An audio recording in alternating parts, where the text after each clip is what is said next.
rasanya kita itu satu paham bahwa UMKM adalah penyumbang ya Mbak, penyumbang perekonomian terbesar terutama di Jawa Timur. Kita tuh harus adaptif terhadap perubahan-perubahan itu. Nah, Itu baru dari sisi pemasaran. Provinsi itu punya fasilitasi pembuatan NIB, pendampingan NIB.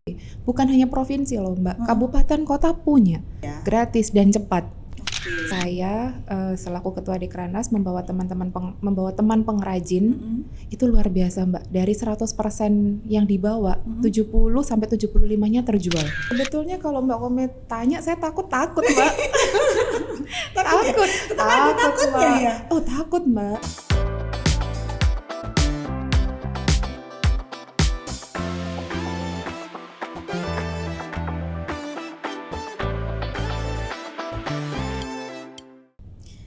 Assalamualaikum Mbak Aulia. Waalaikumsalam Mbak Kome. Cantik sekali Masya hari Allah, ini. matur nuwun, sama. Apa kabar? Alhamdulillah baik. Baik. Mbak gimana? Alhamdulillah baik. Ini Alhamdulillah. tadi dari mana? Dari Surabaya atau dari Tuban? Iya, dari Surabaya kebetulan. Kebetulan dari Surabaya. Kebetulan Emang dari berarti Surabaya. tinggal di Surabaya ya? Atau bolak-balik?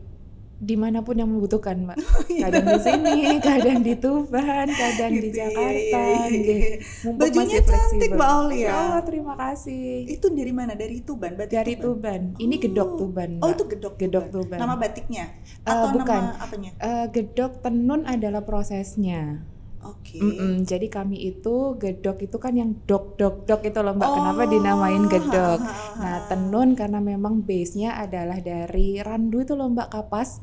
Itu yang itu dibuat base-nya sebagai benang, terus nanti dipintal menjadilah tenun. Oh gitu. Nggih, Jadi nggih. namanya gedok tenun. Nggih, tenun gedok. Tenun gedok. Tenun gedok. Oke, cantik Gedok banget. prosesnya, tenun ininya. Nggih, Masya Allah. Bisa terima dibeli kasih. hanya di Tuban aja.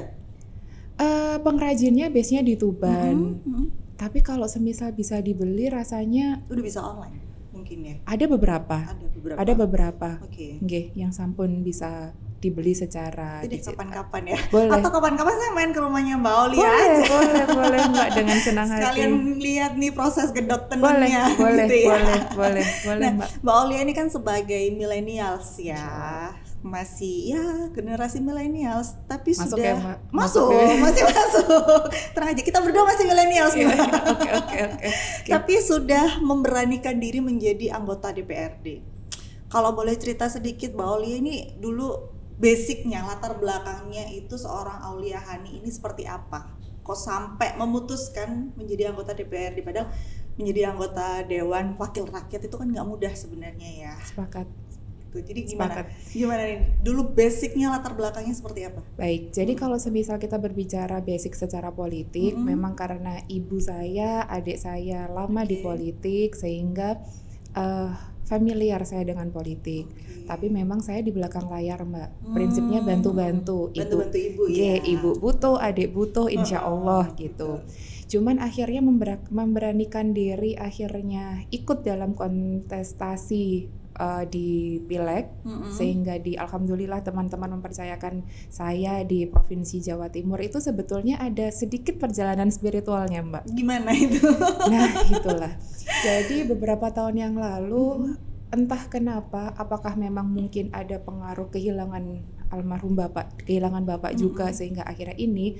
Tapi di situ ada perjalanan bagaimana saya itu sebetulnya ingin membuat satu bentuk yayasan sosial Mbak. Oke. Bergerak dalam bidang apa? Apapun, yang penting prinsipnya ingin membantu teman-teman. Karena ketika memang saya bertemu dengan beberapa teman-teman di latar belakang yang berbeda-beda, akses informasi dan akses ini tuh kadang ada yang terputus. Nah, saya berusaha ingin hadir di situ, membantu sebanyak-banyaknya teman-teman yang ingin bertumbuh bersama. Nah, ternyata jawaban, mungkin menurut saya ini jawaban dari Allah. Menjadi anggota dewan ini. Iya. Untuk membantu teman-teman. Penjembatan. Oke, baik. Berarti kan memang dari dulu sudah mengenal politik begitu ya Mbak ya. Apa sih Mbak menariknya politik di mata seorang Aulia Hani? Karena jujur ya, saya sampai detik ini belum yang benar-benar tertarik banget nih sama politik. Kalau bicara politik, iya paling cuma dasarnya aja gitu. Kalau kasih pertanyaan Mbak Kome mau nggak jadi anggota dewan? Enggak deh kayaknya. Enggak, angkat tangan, mohon maaf saya tidak sanggup kalau jadi wakil rakyat gitu. Tapi seorang Aulia Hani loh, apa yang menjadi ketertarikan selain tadi spiritualnya adalah ingin membantu banyak orang ya. Cuman kan di politik ini sebenarnya nggak cuma membantu banyak orang aja. Betul. Apa alasan lainnya? Sebetulnya kalau Mbak Kome tanya, saya takut Mbak. Takutnya ya? Oh takut Mbak. Kenapa? Takut bagaimana saya bisa mempertanggungjawabkan apa yang amanah yang saat ini diberikan, baik sama teman-teman masyarakat dan Allah. Kalau saya bilang ini kan justru tipis sekali nih Mbak di politik, resikonya besar sekali. Iya benar-benar. Takut Mbak, takut. Tapi dorongan yang menguatkan apa? Dorongan dan akhirnya menguatkan niat dan tekad. Oke, nggak apa-apa, saya berani nih. Gitu. Oke, terkesan munafik dan mungkin terlalu idealis bagi teman-teman yang menonton kali ini. Tapi tadi Mbak, dorongan utamanya adalah bagaimana, mohon maaf nggih, power ini. Nanti takutnya salah, tapi emang ini kan adalah salah satu bentuk power tersendiri. Power ini tuh bisa menguatkan teman-teman yang ingin mengakses apapun pemberdayaannya, bukan cuman akses pasar, tapi juga akses pelatihan. Dengan kita yang punya sedikit kelebihan ini tadi dalam kesempatan amanah ini, itu kan bisa membantu bahwa oh iya teman-teman ini pasti bisa mengakses pelatihan. Oke, jadi pengennya adalah ketika Mbak Aulia ini menjadi anggota dewan itu juga akhirnya dekat dengan masyarakat, dan masyarakat melihat Mbak Aulia nggak cuma sekedar anggota dewan begitu ya. Tapi memang membantu. Sama-sama lah Mbak, sama-sama. Kita kayak simbiosis mutualisme. Karena kebanyakan kan masyarakat itu kalau mendekat dengan anggota dewan itu banyak takutnya juga. Ya, maka dari itu saya pinginnya justru teman-teman ini berbicara. Ya pasti ada pakem etikanya ya Mbak. Iya, saya pun juga berusaha ketika berbicara dengan teman-teman pun dengan kulonwonnya, dengan nyuwun sewunya, itu tetap kita kan juga orang Jawa. Iya. Dari situ kan ada namanya menghargai satu sama lain, gitu sih Mbak Kome. Nah, kalau kita bicara membantu masyarakat sekitar ini kan berarti nggak jauh dari yang namanya perekonomian. Karena perekonomian ini kayak kunci utama hidup kan ya Mbak ya, nggak ada duit juga kita nggak bisa hidup. Betul. Kan. Kita bicara tentang perekonomian Jawa Timur, secara garis besar perekonomian Jawa Timur dan juga UMKM di Jawa Timur terutama, menurut Mbak Aulia Hani saat ini kondisinya seperti apa sih Mbak? Rasanya kita sendiri mungkin di berita, di beberapa kesempatan, rasanya kita itu satu paham bahwa UMKM adalah penyumbang ya Mbak, penyumbang perekonomian terbesar terutama di Jawa Timur. Iya betul. Gitu, kita melihat bagaimana apalagi kayak Mamin, wah luar biasa loh Mbak pergerakan dan pertumbuhannya di Jawa Timur itu sendiri. Itu jadi saya melihat bagaimana ternyata UMKM ini tuh bertumbuh dan bergerak sesignifikan ini untuk mendukung pertumbuhan perekonomian yang ada di Jawa Timur khususnya. Oke, nah sekarang masalahnya adalah kita tidak menutup mata ya Mbak Aulia bahwa perekonomian Indonesia terutama saat ini tuh sedang kacau sekali. Ya kan? Sedang kacau sekali, banyak sekali pelaku UMKM yang mengeluhkan dagangannya sepi. Betul. Kemudian juga kalau saya sendiri sebenarnya jujur saya juga pelaku UMKM. Merasakan menjadi seorang pelaku UMKM sebelum Covid. Akhirnya diterjang Covid dan saat ini Covid-nya sudah selesai, tapi ternyata krisisnya belum selesai. Tidak menjamin. Covid-nya memang sudah berlalu nih, tapi ternyata krisisnya belum berlalu. Masih banyak UMKM terutama yang pada saat Covid kemarin itu terkena dampaknya. Oh ternyata setelah Covid mereka belum sepenuhnya bangkit. Yang ada malah saat ini banyak yang mengeluhkan jarang pembeli. Mau jualan online, jualan online mungkin marketnya lebih luas. Tapi jualan online zaman now itu nggak semudah jualan online sebelum Covid. Jujur. Karena kalau dulu saya pribadi jualan online dulu cuman upload foto dan upload video. Dulu belum ada Reels kan ya kalau di Instagram. Ya udah itu udah terkenal banget. Tapi kalau sekarang nggak gampang gitu. Kayak upload foto aja belum tentu semuanya ngelihat. Gitu betul. Kan. Berarti emang kondisi perekonomian dan UMKM Jawa Timur seperti itu? Kalau saya justru melihat bagaimana pergeseran habitnya teman-teman juga Mbak, baik konsumennya sendiri loh Mbak. Terkadang saya juga mungkin setuju sama Mbak Kome. Kita berbicara bagaimana kita mengupload foto dan video aja loh Mbak.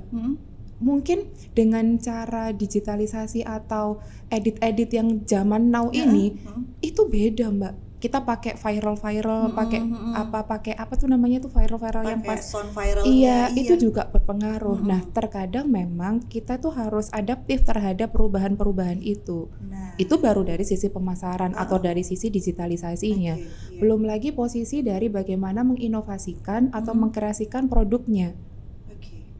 Oke, mungkin kita berbicara mamin aja. Donat misal Mbak. Iya, yang lagi viral. Donat, kita tahu kan donat itu bentuknya begitu ya. Iya, di mana-mana bulat aja Bulat gitu. kan, bunder tengahnya, bolong tengahnya gitu.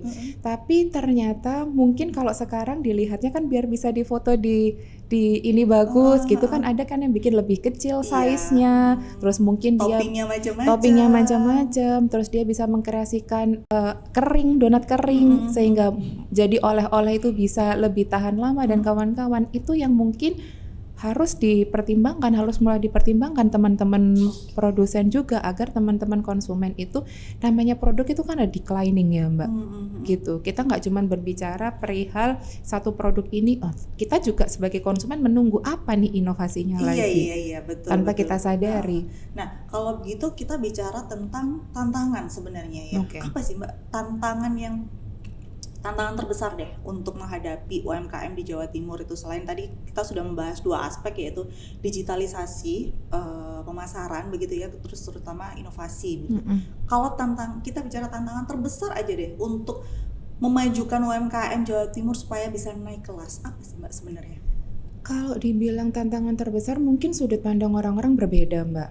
Tapi kalau saya terhadap teknologi saja, teknologi ini kan bukan masalah pemasaran saja Mbak, tapi bagaimana kita bisa menggunakan teknologi ini dari sisi keuangan dengan apa sih Mbak, pembukuan digital, apapun bisa kita lakukan loh dari digital ini. Itu mungkin bisa menjadi salah satu tantangannya. Terus belum kita berbicara tentang keterbatasan modal, itu juga bisa menjadi tantangan dong Mbak. Tidak semua orang itu firm terhadap permodalannya. Iya, betul. Tidak semua orang itu punya dalam tanda kutip di permodalannya. Nah permodalan ini itu kan pasti kita berbicara uang. Bagaimana kita bisa mengakses pembiayaan ini di perbankan atau apa. Sebetulnya kita juga harus menjaga kan Mbak.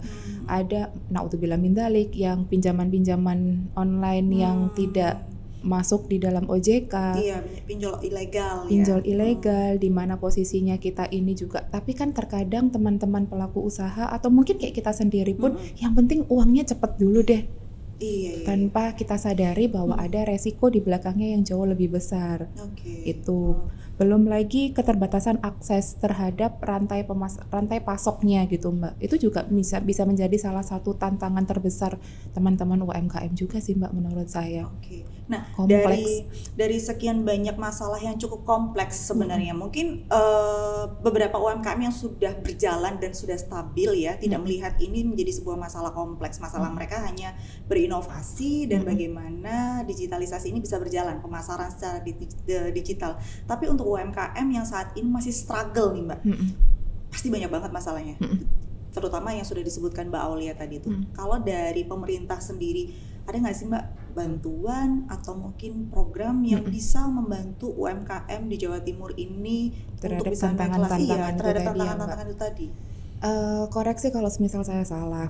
Dari struktur pembiayaannya sendiri kita punya Bank UMKM BPR kan, yang mana ada namanya Prokesra seingat saya, yang mana ada subsidi dari pemerintah. Jadi teman-teman pelaku usaha ini hanya membayar 3% Mbak.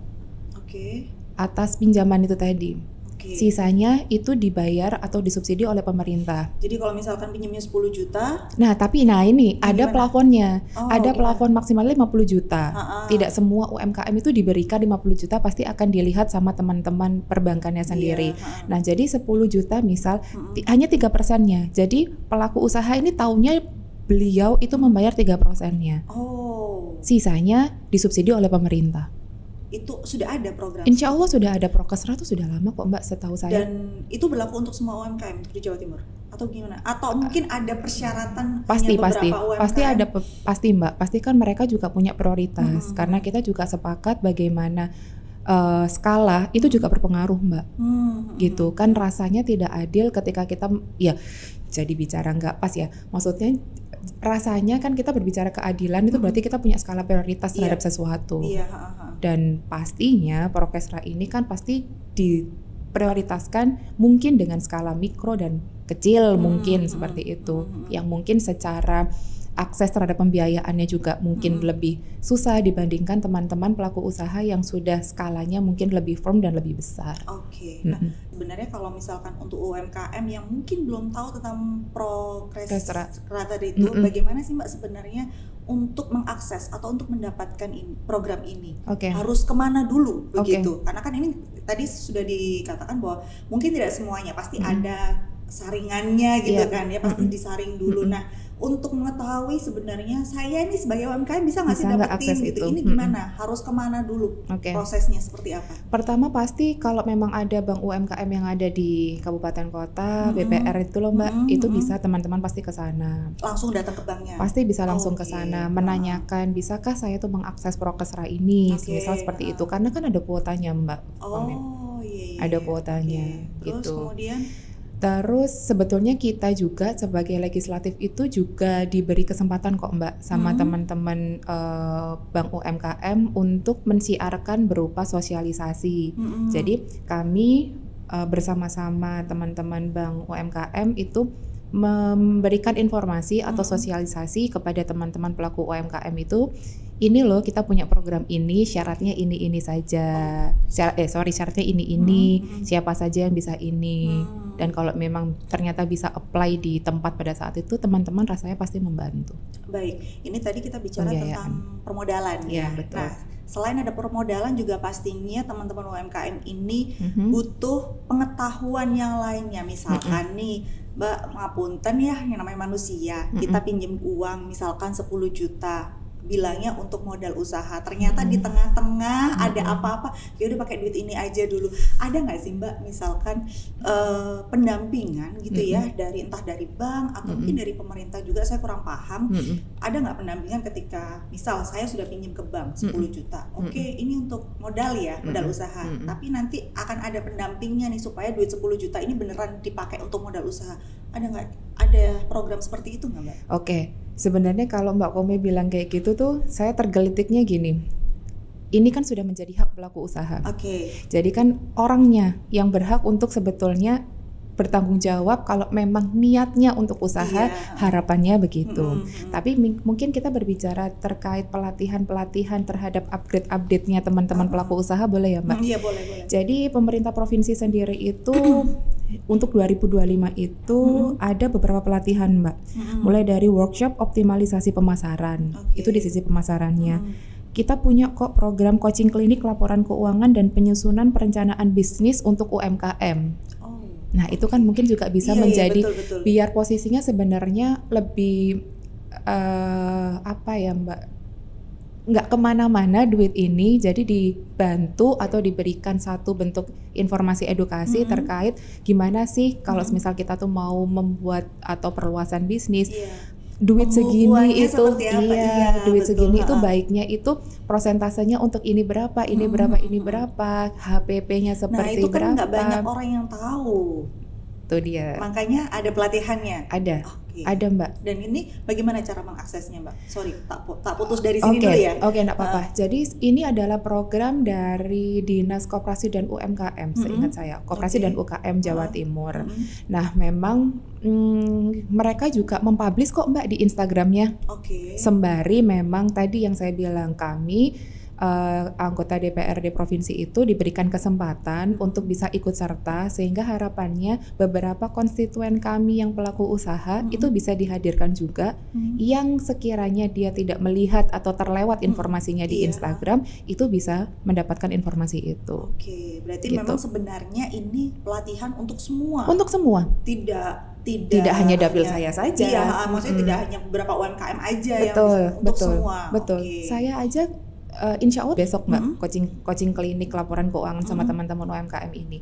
Jadi di situ 50 sasaran insya Allah kalau saya tidak salah. Di situ ada mamin, ada barbershop. Jadi kita juga tidak hanya mengecilkan bahwa ini hanya bisa diakses oleh teman-teman yang Mamin saja, karena kita sepakat Mamin kan luar biasa ya Mbak. Memang. Bagaimana pergerakannya, barbershop ada, maksudnya kita menunjukkan barbershop adalah jasa. Iya. Jadi ini adalah sebuah pelatihan yang bukan hanya diakses oleh bentuk produknya adalah jasa, bentuk produknya adalah barang, tapi jasa pun bisa ikut, ngoten.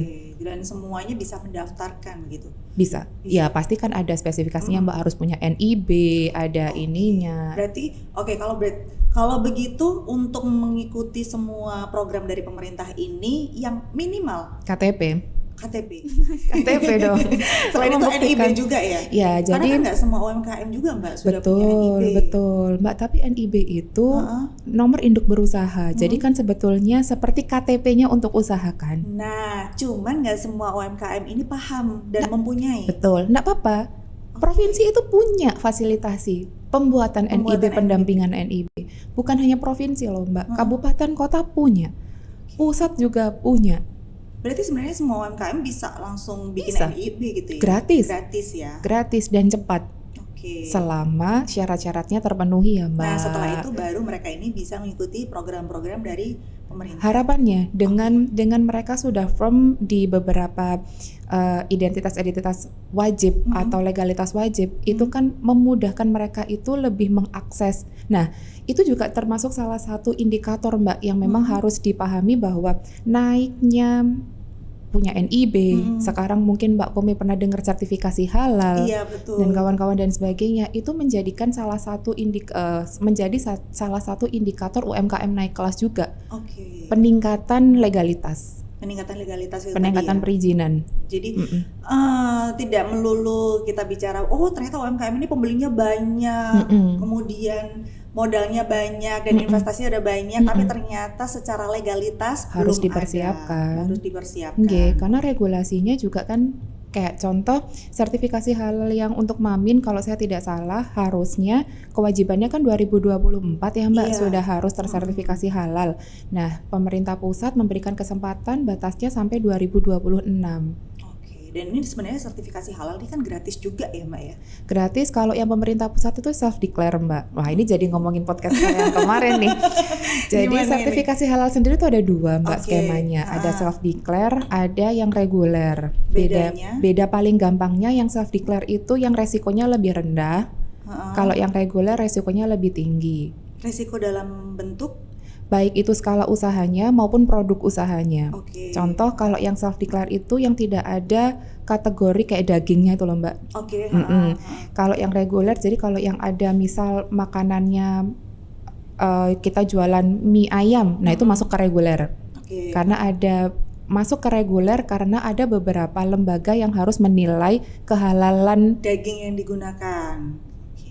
Kehalalan daging ini kan nggak melulu cuman sapi sama ayam ya, tapi proses untuk disembelih dan lain sebagainya.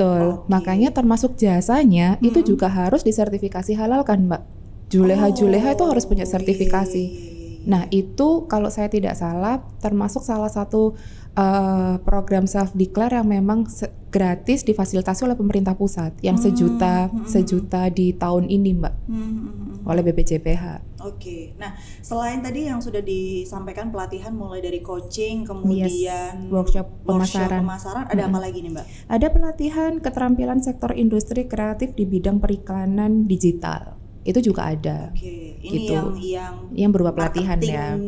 Jualan online gitu ya. Itu kalau provinsi. Kalau ngomongin kabupaten kota lebih banyak lagi Mbak. Kemarin tuh kalau saya nggak salah tuh saya barusan memposting program baiknya pemerintah Kabupaten Tuban.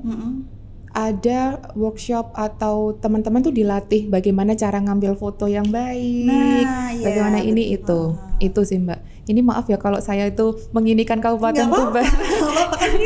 Kan dapilnya Tuban salah satu gitu. Terus kan memang familiar karena kebetulan adik diberi amanah di situ. Jadi bahasanya itu informasinya lebih cepat saya dengar muatan lomba. Iya, dibandingkan dengan daerah yang lainnya begitu kan. Baik. Nah, kalau kita bicara tentang seorang Aulia Hani ya, saat ini kan selain menjadi anggota DPRD provinsi juga menjadi ketua Dekranasda Tuban juga begitu. Nah, kita bicara tentang Dekranasda Tuban dulu deh Mbak, yang sudah sangat familiar dengan Mbak Aulia begitu. Saat ini kondisi UMKM dan juga perekonomian di Tuban seperti apa Mbak? Gini, kalau Mbak ngentikan perkara Dekranasda, pertama saya dilantik dikukuhkan sama Bu Arumi itu Maret 2000 tahun ini, Maret 2025. Lalu alhamdulillah kami Kabupaten Tuban, Dekranasda Kabupaten Tuban itu diberikan kesempatan amanah untuk mengisi booth Dekranasda Provinsi Jawa Timur kemarin, HUT Dekranas di Balikpapan. Oke, di Balikpapan. Jadi itu saya selaku ketua Dekranas membawa teman pengrajin. Itu luar biasa Mbak. Dari 100% yang dibawa, 70 sampai 75-nya terjual. Luar biasa. Di Balikpapan ya? Di Balikpapan, luar biasa Mbak. Itu. Jadi kalau Mbak ngentikan bagaimana teman-teman UKM di Kabupaten Tuban, ketika memang mereka itu didekati dan mereka diajak bertumbuh bersama, ketika mereka juga mau menyesuaikan dengan beberapa perubahan yang terjadi, ternyata luar biasa Mbak. Dan diapresiasi luar biasa bukan hanya sama teman-teman di Kabupaten Tuban sendiri, tapi bayangkan Dekranas ini kan seluruh Indonesia Mbak. Pembelinya betul. Seluruh Indonesia juga. Yang beli bukan hanya orang Kabupaten Tuban saja. Iya, betul. Berarti kan ketika memang luar mengapresiasi, kita harus lebih semangat dong bagaimana produk-produk kita ini berinovasi sehingga kok kemarin kayaknya saya sudah beli ini deh, saya nggak mau beli. Jadi itu tidak muncul gitu loh Mbak terhadap inovasi itu juga penting. Iya, kalau saya begitu. Mbak Aulia boleh minum dulu sebelum kita ngobrol lebih banyak lagi nih. Kalau kita ngomongin soal UMKM dan perekonomian nggak selesai nih kayaknya.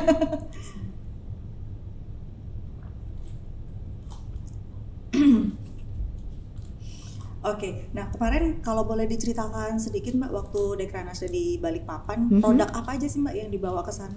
Nah kemarin. Dan apa aja nih yang habis ternyata di sana? Baik, jadi kekuatan terbesar kami memang tadi Mbak, kita itu kan sudah dikukuhkan menjadi desa devisa juga kalau Kabupaten Tuban oleh Bukup. Jadi memang kekuatan batik kita itu Masya Allah. Masya Allah. Jadi bukan saya bilang ini sebagai saya ketua Dekranasda, tapi saya melihat dan ternyata beberapa teman-teman sudah mengakui batiknya Tuban itu kayak punya aura gitu Mbak, aura tersendiri. Punya ciri khas tersendiri. Nggih, leres gitu. Di sana kalau Mbak tanya paling banyak daster, baby doll. Oh malah baju-baju ini ya, bukan yang mungkin karena murah ya. Mungkin karena murah. Tapi Mbak, tenun kami itu juga kita bawa sekian piece itu juga habis Mbak. Gini, kalau bicara habis berarti kan nol ya. Iya. Anggaplah dari 20 terjual 7. Itu kan berarti sudah lumayan. Iya. Gitu. Itu lumayan memang karena harga kan memang lebih mahal daripada katun ya Mbak kalau tenun itu. Nah, itu yang menjadikan saya jadinya berpikir kalau orang berpikir beli tenun masih mahal, kita bikin bajunya yuk. Jadi kita tetap bisa menggaungkan gedok tenunnya, tapi juga bisa dibeli dengan harga yang mungkin tidak terlalu mahal ketika sudah menjadi turunannya, ngoten. Oh iya betul. Kalau misalkan kita beli kain tenunnya kan full gitu ya, berapa meter full, gitu. Betul. Dan kalau misalkan dijadikan kayak rompi yang dipakai Mbak Aulia ini mungkin kan lebih affordable. Iya, jadinya lebih murah. Iya, dan teman-teman muda kalau semisal saya jadikan seperti ini kan mungkin bukan saya pede ya, tapi kan pasti insya Allah rasanya mau beli dengan Mbak, bentuk-bentuk yang ke anak mudaan ini loh Mbak. Iya betul. Karena kalau kita bicara batik Mbak ya, saya sebagai generasi millennials juga kayaknya kalau mau pakai batik itu mau kemana sih gitu kan? Kayak mau kondangan, kayak mau apa? Padahal sebenarnya kalau misalkan batik ini dijadikan baju yang lebih modern gitu, yang lebih santai gitu, mungkin jalan-jalan ke mall pakai batik juga sebenarnya nggak apa-apa. Gitu. Seperti saya pakai ini betul. Nggak kelihatan kalau mau kondangan gitu. Kalau kita kan mikirnya pakai batik itu kayak mau kondangan atau kayak mau ketemu siapa orang penting gitu. Saya mau ketemu Mbak. Makanya saya iya nggak juga sih. Nggak sepenting itu juga.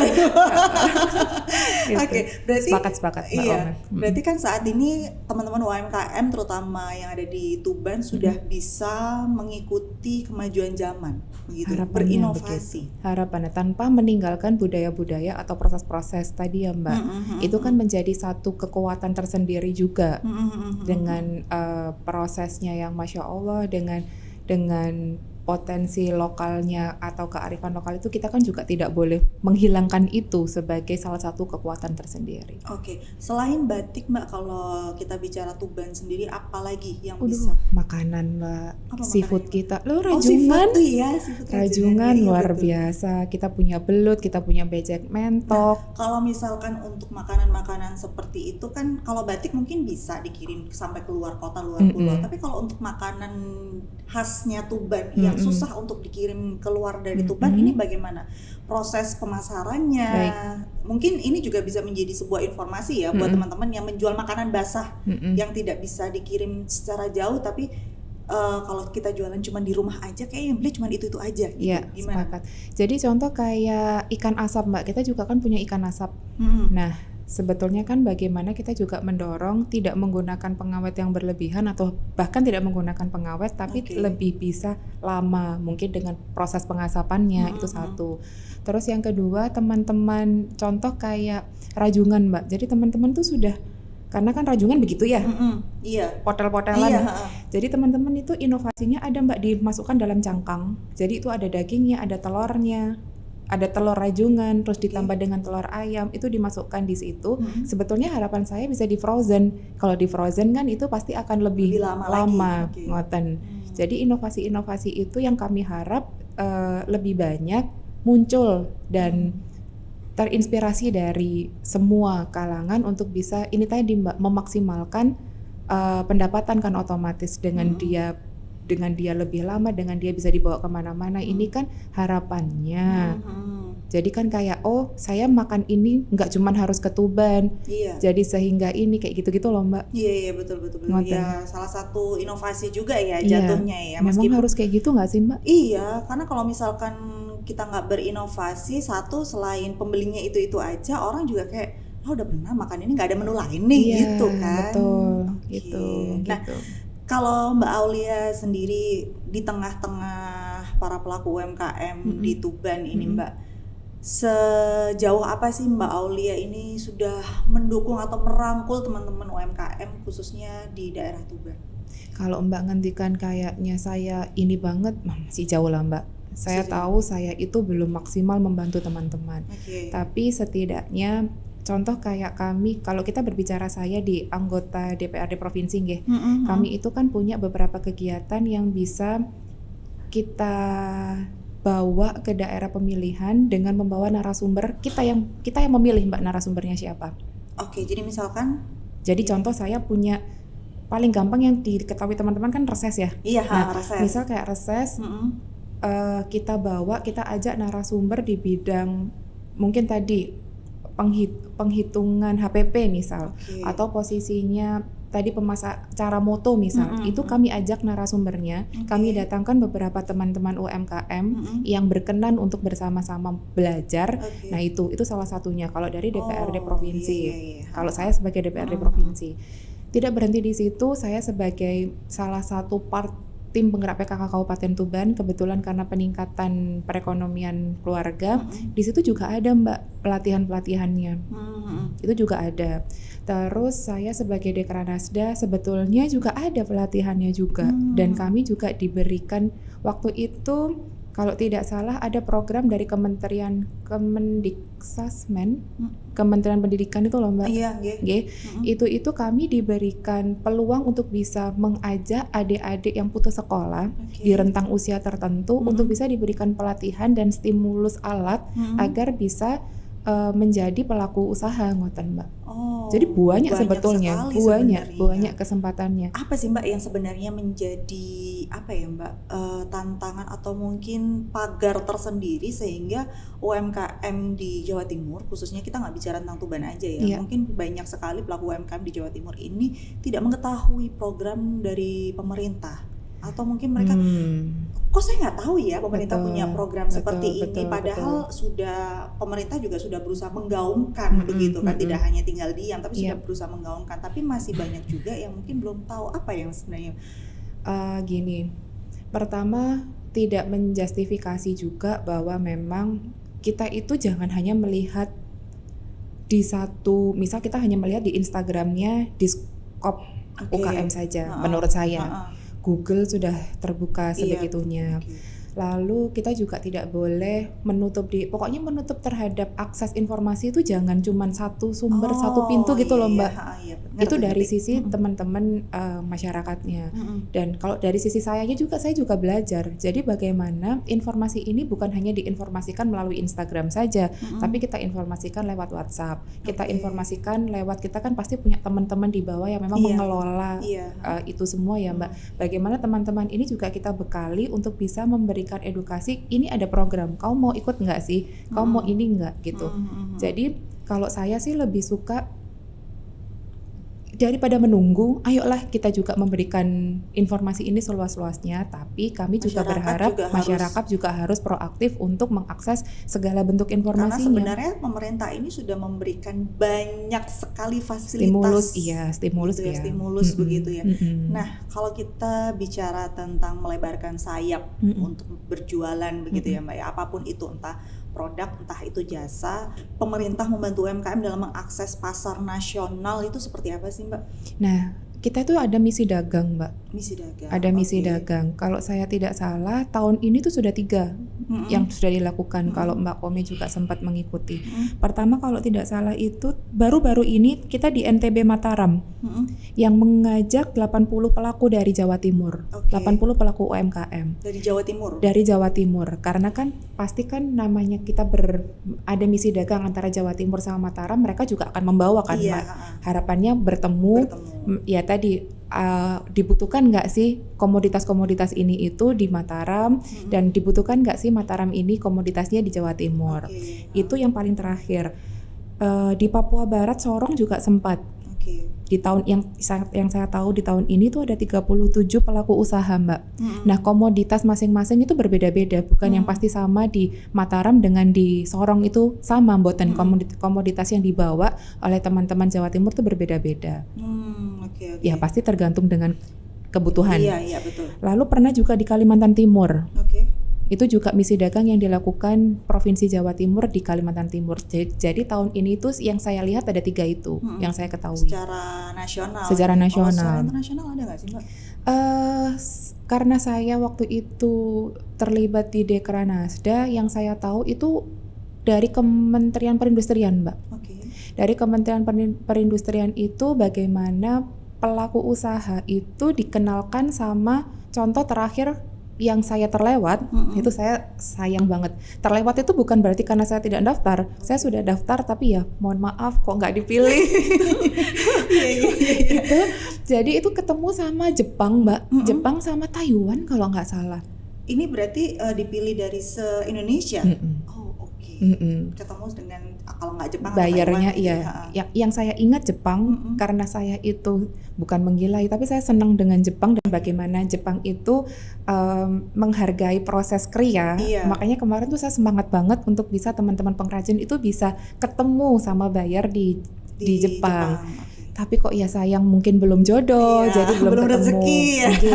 Tapi ada salah satu pelaku usaha kami dari bidang kria batik juga yang alhamdulillah sudah berhasil sampai mengirimkan sampelnya itu dengan Singapura Mbak.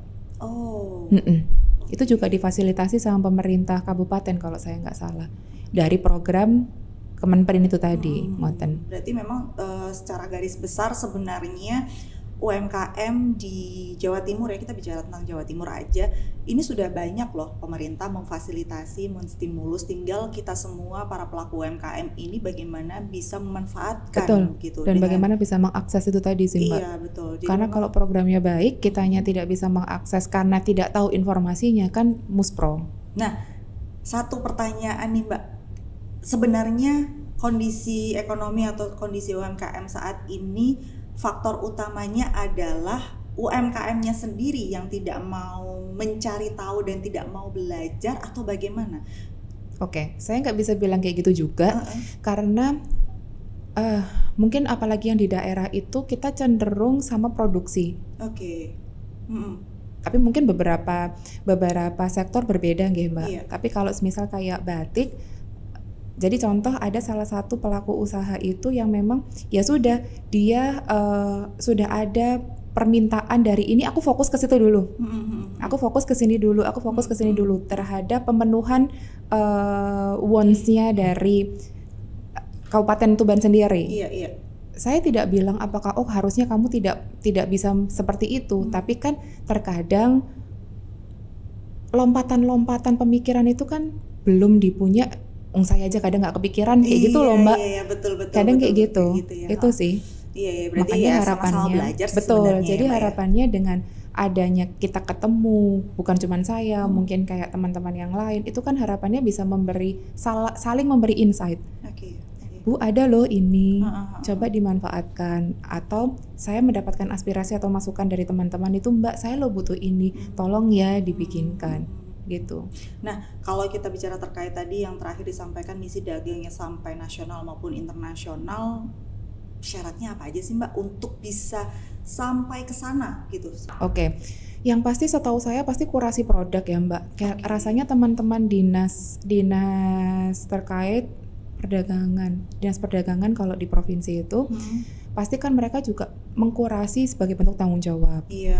Terus setahu saya itu terhadap kapasitas produksinya harus besar. Saya tidak bicara harus besar atau tidak harus besar Mbak, tapi kan terhadap tiba-tiba kebutuhan dari lawan ini tadi loh Mbak.